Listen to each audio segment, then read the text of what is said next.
Hello and welcome to week 7. As you guys know, the timestamps are above, so let's jump straight into the battles. Welcome to week 7. So last week we saw some interesting battles, but of course we are now into the next week here. So week 7 and we are a little bit past halfway now, so it's starting to get really dire, especially for the teams that only have one win. For example, CYaRon has one win right now, so they are currently 1-4. On the other hand, we have AZALEA on the left here, who has 3-3. So AZALEA is still in it, and I believe they are the 60 right now. So technically, they are in a playoff position, but losing could make them lose that positioning here.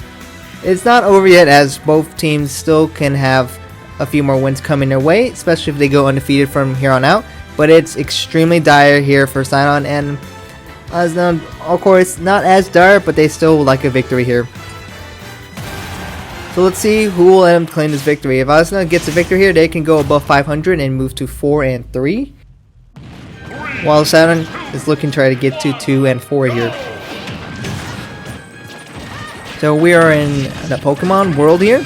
As we know, Ayumu likes Pokemon, so I'm sure this is definitely going to give her advantage somehow. So early on here, we have Ayumu who's already moved up to 41%, so I'm not sure about that advantage, as I was saying. And there goes Setsuna, so Azuna's already taking a lot of damage here early on. And now we got a lot of big hits on CYaRon, so it's definitely even out here. And Ayumu gets a big hit here. But then Ayumu gets sent flying there over to the left. And there goes Yo flying off, but it looks like no one should be dying yet, as they're just only building in percentages here, but it doesn't look like anyone will die at this very moment here.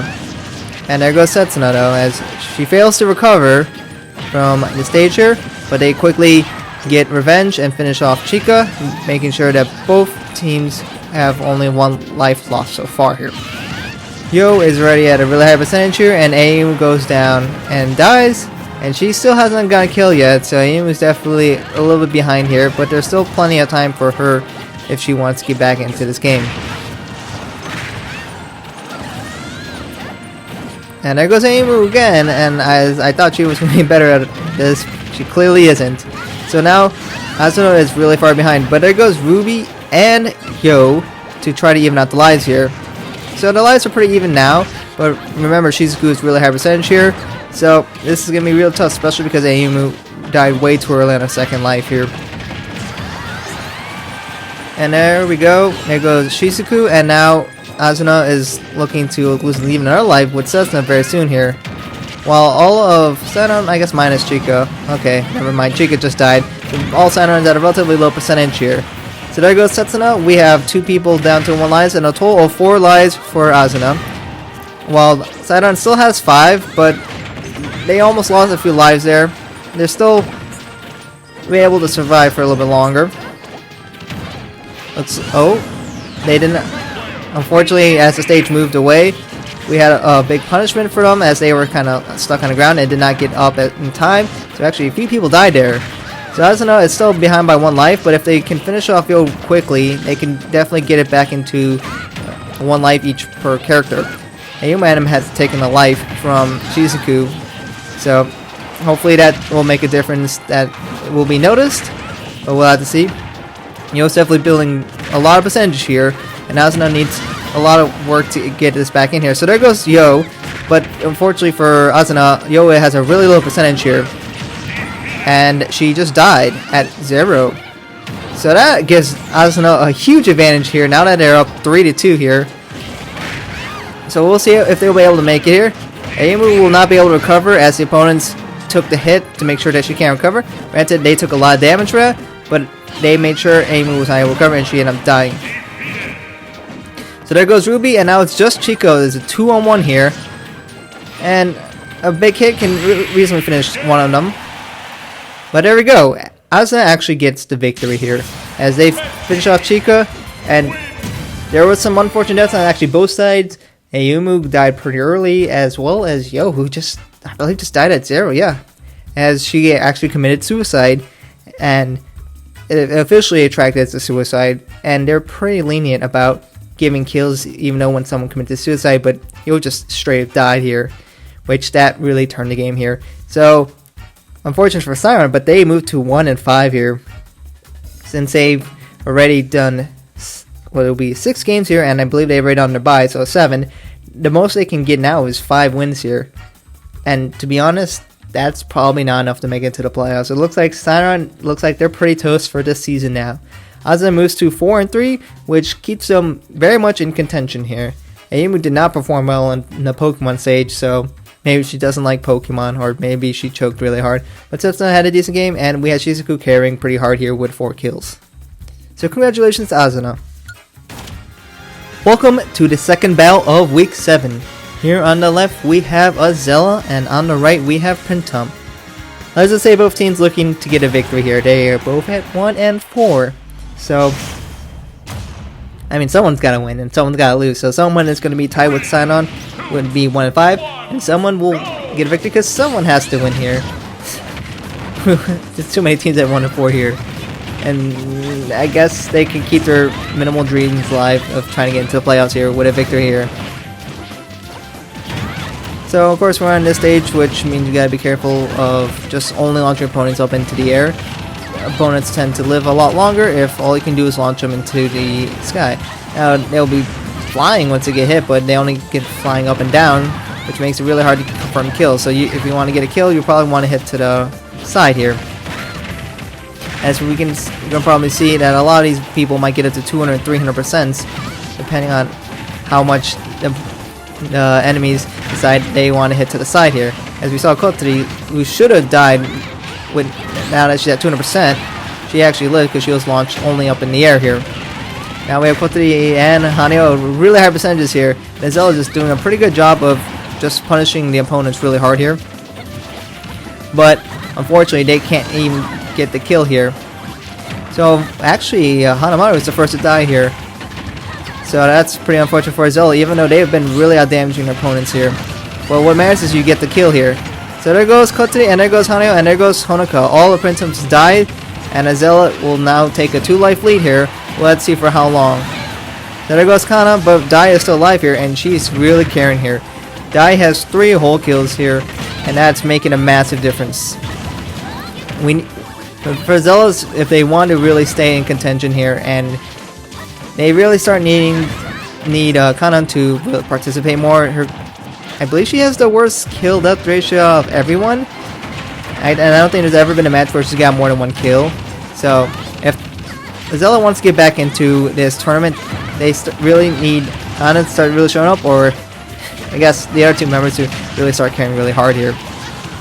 So all of Printemps now at the 100% here, and they're trying to kill Daya, but all they do is launch her, which will not kill her yet. They have to get her to like 300s, and maybe they'll get lucky to kill her. Daya's definitely been taking big damages here, but still not dying here. And Daya still stays alive, and she's at a massive 227% here. Kanan with the lowest here with only 37%, and just everyone is starting to really rack up in the percentages on this map here. And there's just a lot of people being launched. And there we go, Dai actually dies here. Now she is the last to lose first life here. So everyone's actually down to 2 lives now. And that's any moment one of these people can die depending on how well the hit is placed. But it's pretty much a guessing game at this point. Dai gets really big hits here, and she does kill Kotari. And there goes Haneo. So Printemps is now really behind here, behind 2 lives here, but if they can kill Hanamaru and Kanan really quick, they can definitely get back in here. We'll have to see. Honoka is looking to die really soon here though. But she's still staying alive here. And there she goes. She finally dies as she's unable to keep bouncing anymore. Now we have Kanan and Hanamaru at really high percentages here. If Printemps does some magic here, they could probably get back in this game. But all they're doing is launching them into the ceiling instead of directing them in a certain way, which keeps them alive at now 300% for Hanamaru. And there goes Kanan. So they're able to finish her off. Hanamaru is alive with 321, and she finally dies with an incredibly high percentage here. So now we have only a single life advantage here, which will be on Daya here for AZALEA here. But now Printemps is really high now, and there goes Haneo. And now we're down to a 3-on-2 here 4 lives on 2 lives. And Code 3 is definitely building up higher percentages, and Honoka is pretty close to that as well. So there's only so much they can do when they are down a player here. And there goes Code 3, and now it's a 3-on-1 here. We'll have to see how long Honoka can survive this, because there's just not much she can do here. The most she'll be able to do is just get a kill on Dia, but that's only if she's lucky. And there we go.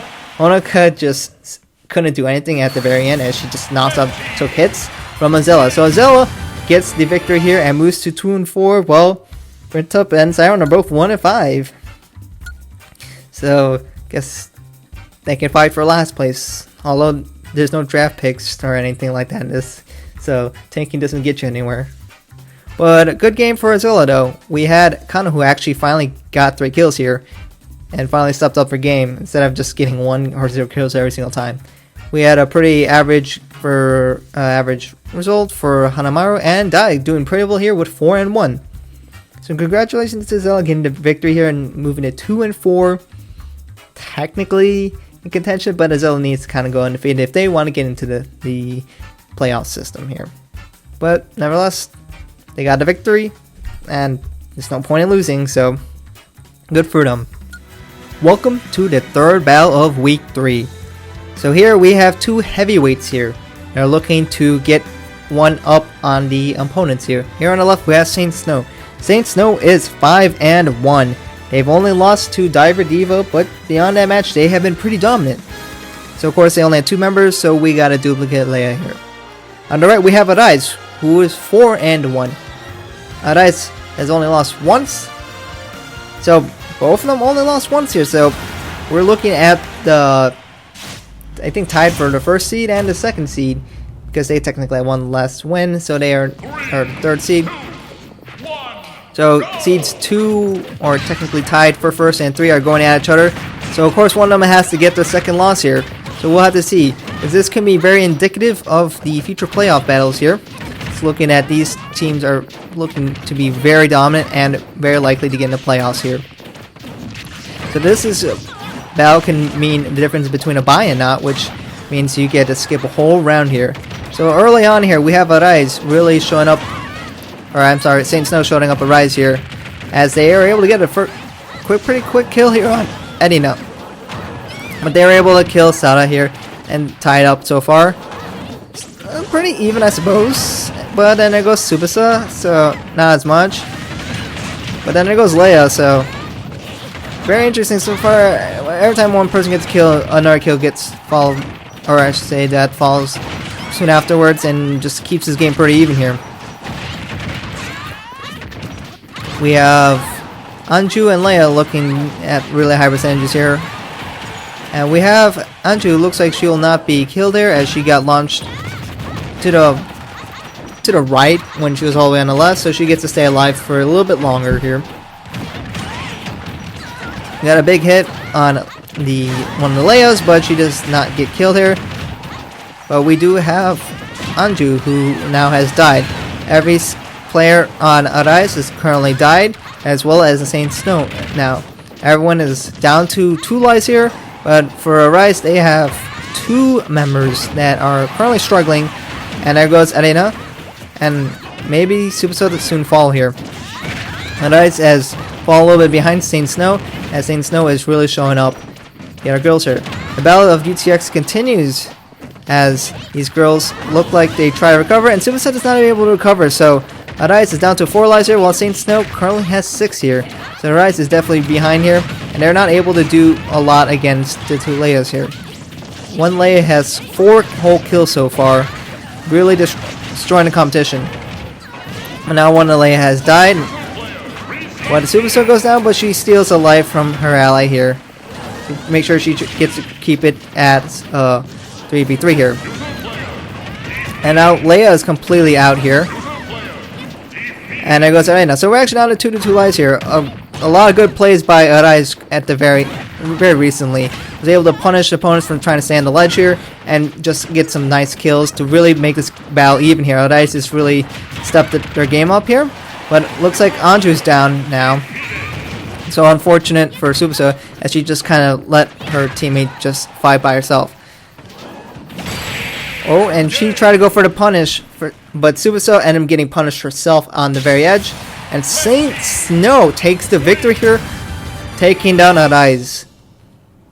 So congratulations to Saint Snow, getting a huge victory here, as Saint Snow gets to move to 6-1, which is the best record currently, while Arise will fall to 4-2, and they performed pretty admirably, although at the end they did fall apart. We had very dominant performances by both players, as they both got 4 kills here. And her sister, Sada, got 1 kill, but that's not very good, to be honest. But nevertheless, they still had a good performance here. So unfortunately for Arise, they have received their second loss, and they still have a good record here. But of course, it's even harder to get that first seed now that Saint Snow has moved to 6-1. Welcome to the 4th battle of Week 7. Here on the left we have BiBi, and here on the right we have Quartz. So Quartz, BiBi only 3 members, so they opted to select Nico as their 4th member to make sure we have an even battle here. So BiBi has currently have a record of 4-2, while Quartz has a record of 3-2. So with a win, BiBi can move over Arise to get 5-2, while if Quartz gets a win, they could tie with Arise and become 4-2. BiBi has been really dependent on Nico's performance, as Nico has kind of been the MVP of the whole league, I believe. She's had a KD of 2.07 overall, and she's been really carrying BiBi. If Nico does not perform well, BiBi does not win. So we'll have to see if having a second Nico here is able to make a difference here for BiBi as they look to try to beat Quartz here. Quartz has been overall pretty decent. They've had some unfortunate losses, while BiBi sometimes looks incompetent, but sometimes they look pretty good. So we'll have to see if they will be able to punish the opponents here. So of course this stage is a walk-off stage, so if they go too far to the left or right, you can get a pretty nice kill at low percentages here, but most of them seem to be staying in kind of the center here. So far we have Kasumi, who looks like she has not been taking too many hits here, but I guess a few more hits and now she's actually taking a decent amount of hits. So maybe I should stop saying that. So far I got Erena and Maki, who are both really building up their percentages, and Kanan is now the first to go over the 100 threshold here. We got some few big hits and going in the center, and there we go. The first death is Kanata, which is delivered by the first Nico. So far we have BiBi now taking a bit of advantage here, as now they currently have a 1 life lead on the opponents here. And there goes Maki, so the lives are back to even now. And that kill was by Erena here. We got another few big hits here, as a lot of the players are now crossing the 100 threshold here. So we're starting expecting to see a few lives get lost pretty soon, and there we go. BiBi loses their 2nd life overall, as Ellie was killed.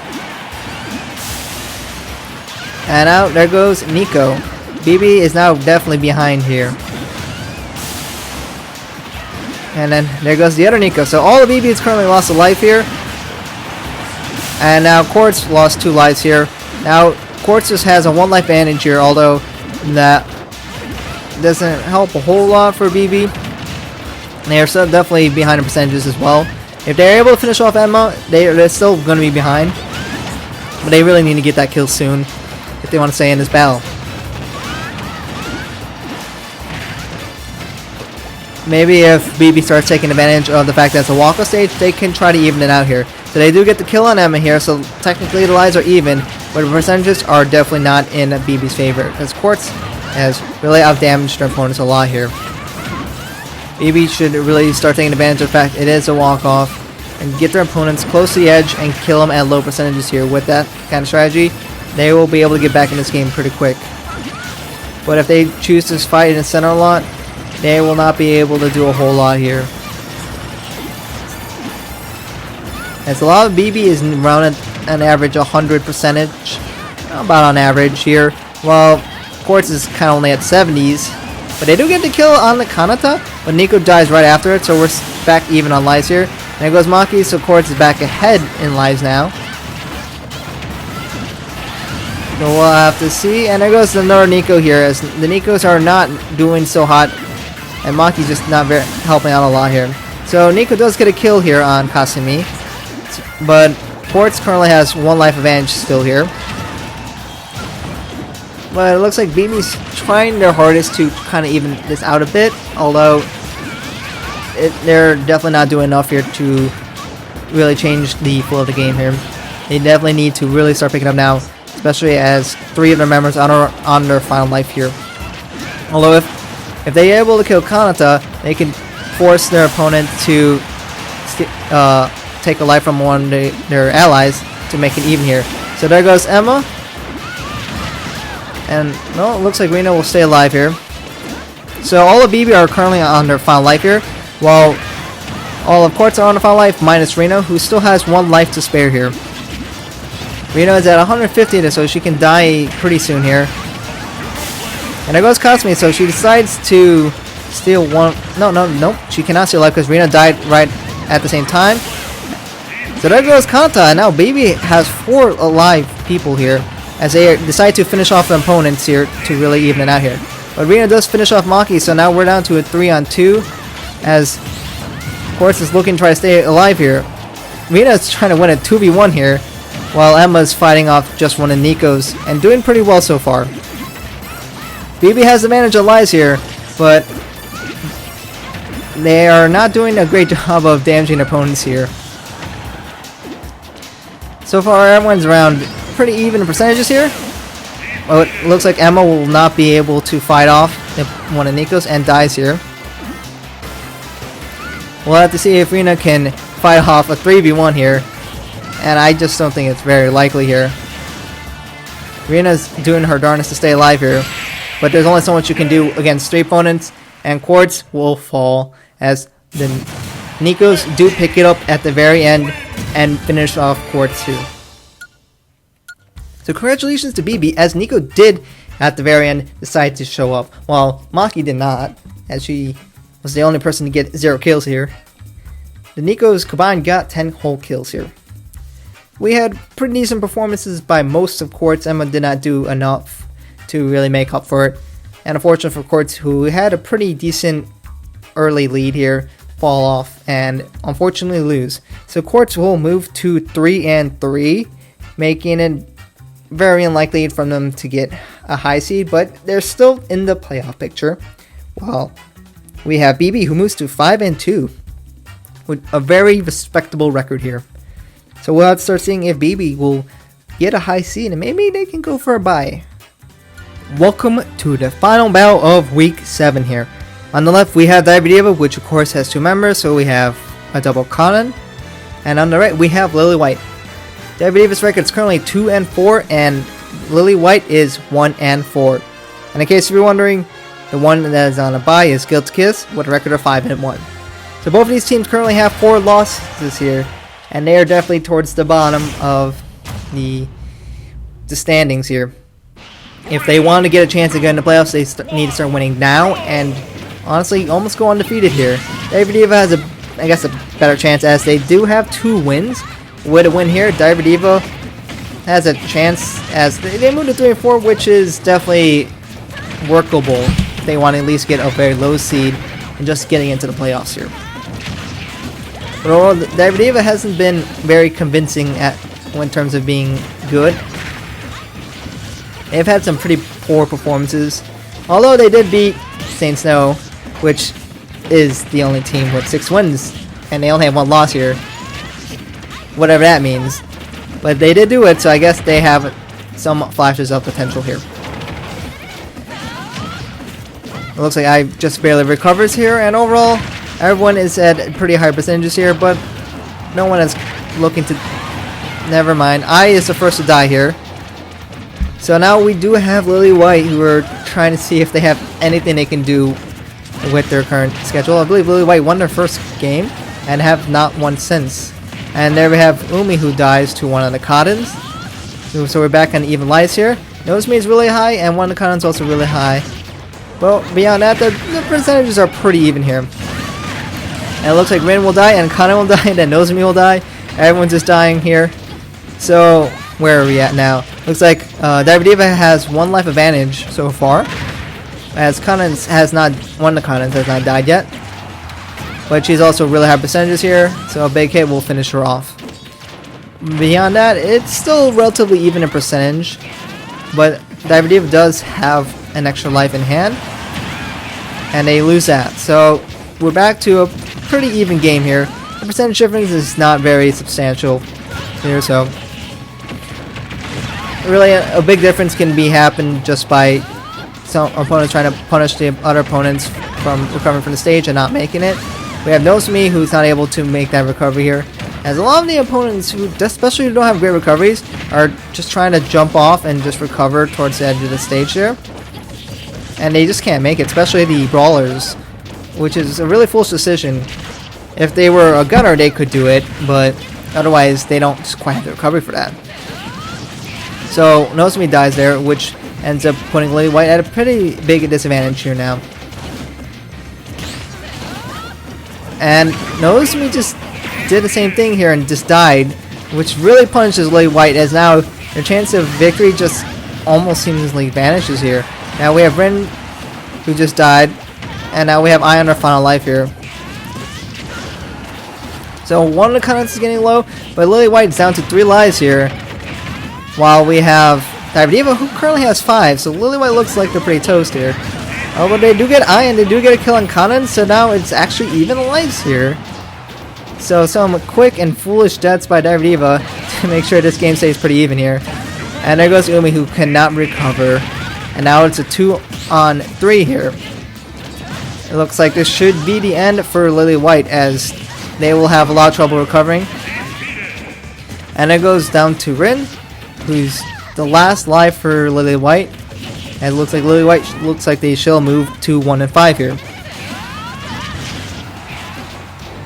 It's only a matter of time before Rin will get finished off, as she just can't even do anything here. And no, Rin lives for now. Just only a matter of time. She's not very likely to be able to finish off anyone here, and that should finish her off. And there we go. That is the end of Lily White. So now Lily White will move to 1-5. So congrats to DiverDiva, who actually moves to 3-4 here. So I guess DiverDiva's gonna stay in contention. Unfortunately, I just didn't do anything here. Just died. But we had good performances by both Kanans, who has a combined 9 kills and 3 deaths, which is a great performance. Nozomi was definitely a big difference maker, and as she just died really early twice, and that does not help your ability to win. Umi did alright though. She got 3 kills here. We had Rin not as great with 2 and 3. So that is the end of week 7 here. So we're starting to see who will probably make it in the playoffs and who will not. Lily White moving to 1-5, not very likely. It's almost safe to say they won't make it here, as well as CYaRon and Printemps. But beyond that, it's technically open for other teams. But more important, we're looking to see who gets the 1 and 2 seed, who gets to just skip out on the first week. So we're definitely looking at Saint Snow, who currently has 6-1, which is incredible. And we have Guilty Kiss, who's currently 5-1. BiBi has entered that picture now as they move to 5-2, and Ice is 4-2, so they still have a chance. But definitely that loss hurts them a lot here.